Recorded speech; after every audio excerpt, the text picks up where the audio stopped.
धर्मेंद्र यादव। धन्यवाद अध्यक्ष जी। मैं इस संविधान के 129वें संशोधन अधिनियम के विरोध के लिए खड़ा हूं। अध्यक्ष जी, मैं समझ नहीं पा रहा हूं, अभी 2 दिन पहले संविधान को बचाने की, संविधान की गौरवशाली परंपराएं की कस्में खाने में कोई कमी नहीं रखी। 2 ही दिन के अंदर संविधान की जो हमारी मूल भावना है, 2 ही दिन के अंदर संविधान का जो हमारा बेसिक स्ट्रक्चर है, 2 ही दिन के अंदर संविधान का जो हमारा संघीय ढांचा है, उसको खत्म करने के लिए संविधान संशोधन बिल लाए हैं। मैं मनीष तिवारी जी से सहमत हूं और अपनी पार्टी और अपने नेता आदरणीय अखिलेश यादव जी की ओर से कहना चाहता हूं, ये बिल पूरे देश के जो अलग अलग भेष भाषाएं, संस्कृति, क्षेत्र की जो मान्यताएं हैं, जो हमारे संविधान निर्माताओं ने बहुत सोच विचार के मंथन अध्ययन करके ये संघीय ढांचा तैयार किया था, राज्यों का गठन भी किया था, संस्कृति के हिसाब से, क्षेत्र के हिसाब से, भाषा के हिसाब से, परिस्थितियों और समय के हिसाब से।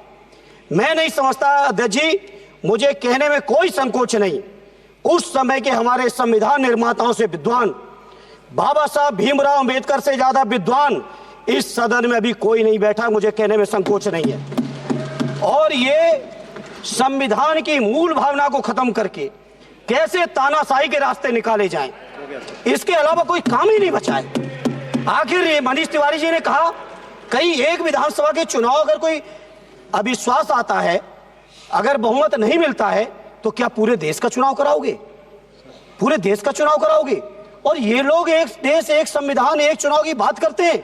जो लोग 8 विधानसभाएं भी एक साथ नहीं करा पाते हो, मौसम देख के तारीखें बदलते हो, वो लोग बात करते हैं एक देश एक चुनाव की।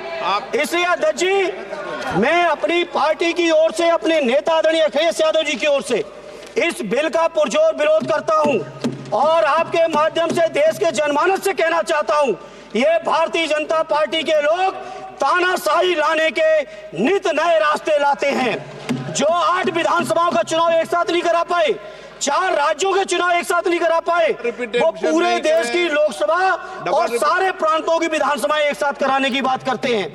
मैं पूछना चाहता हूं सरकार से, अगर एक प्रांत के अंदर सरकार गिरती है तो क्या पूरे देश की लोकसभा के चुनाव कराओगे? क्या अगर लोकसभा के चुनाव के चक्कर में उस प्रांत के लोग क्यों सफर करेंगे? अरे चर्चा कर लेना। अरे कुछ नहीं बचा है, कुछ नहीं बचा है आपके पास। अध्यक्ष जी, सदन को थोड़ा सा सिस्टम में लाएं।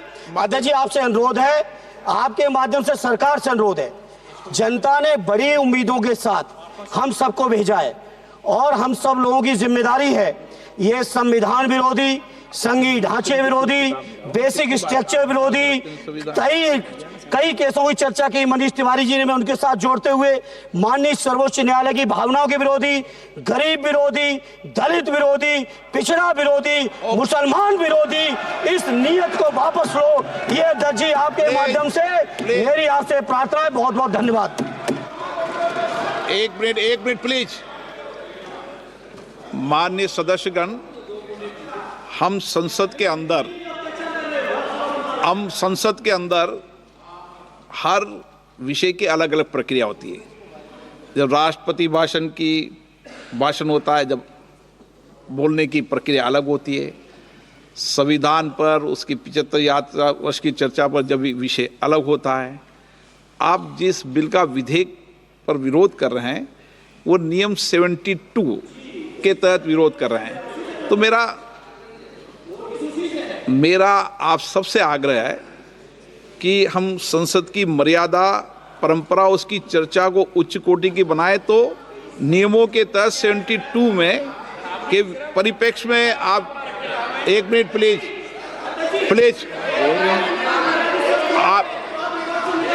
आप प्लीज, एक मेरा ये आग्रह है, ऐसे नहीं बोलते बीच में, प्लीज बैठिए, ऐसे बीच में नहीं बोलते हैं। मैंने इसलिए आपसे कहा कि मैंने किसी को नहीं कहा कि मर्यादा बोली, मैंने कहा नियम 72 के तहत आप उस परिप्रेक्ष्य के अंदर बिल का विरोध करने का आपका अधिकार है, वह भी विधेयक की विधायी क्षमता, लेजिस्लेटिव कॉम्पिटेंस के विषय पर। लेकिन विषय गंभीर है, इसलिए मैं सभी मान्य सदस्यों आगे बोल रहा हूं, उस परिप्रेक्ष्य के अंदर वो अपनी बात को कहें, संविधान की मर्यादाओं के अनुरूप अपनी बात कहें। मैं सभी मान्य सदस्यों को पर्याप्त अवसर दूंगा, पर जब बिल पर डिटेल चर्चा होगी तब आप जो भाषा बोल रहे हैं वह बोलने का अधिकार रहेगा। ठीक है, सब सहमत इस बात से? आपको देंगे, आप दोनों में से तय कर लो कौन बोलेंगे। हाँ, कल्याण आप दोनों तय कर लो पहले। नोटिस है।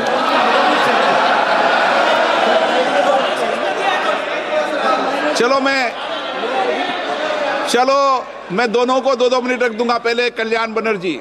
Under our constitutional scheme, the basic structure of constitution is read in between the lines. This proposed bill hits the basic structure of the constitution itself. And if any bill, any act which hits the basic structure of the constitution, that is ultra vires. And it is ultra vires.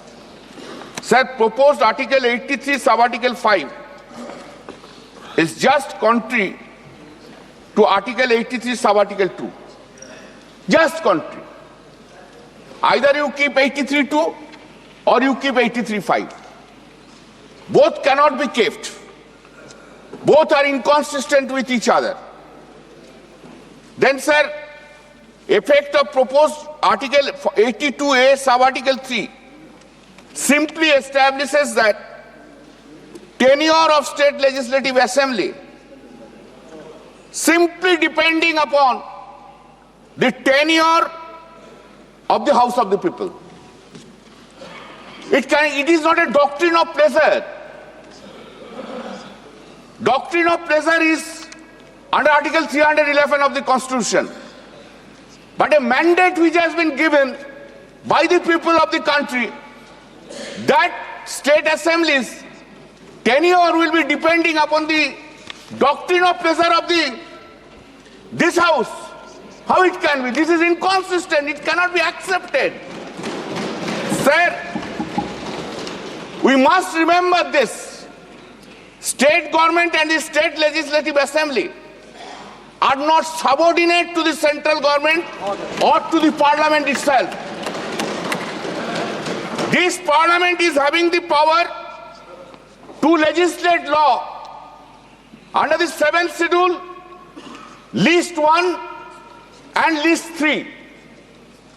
Similarly, state assembly is having the power to legislate law under the 7th schedule, list 2 and also list 3, subject to that it would not be contrary, so far concurrent list is concerned, it would not be contrary to the Article 254 of the Constitution. Therefore, by this process, the autonomy of the state legislative assembly is being taken away. That is ultra vires. That is hits the basic structure of the Constitution. Sir, Article 82 or Sub-Article 5. Unfortunately, I can't think about it. I can't think that Article 82, Sub-Article 5 is giving an uncanalized power to the Election Commission of India.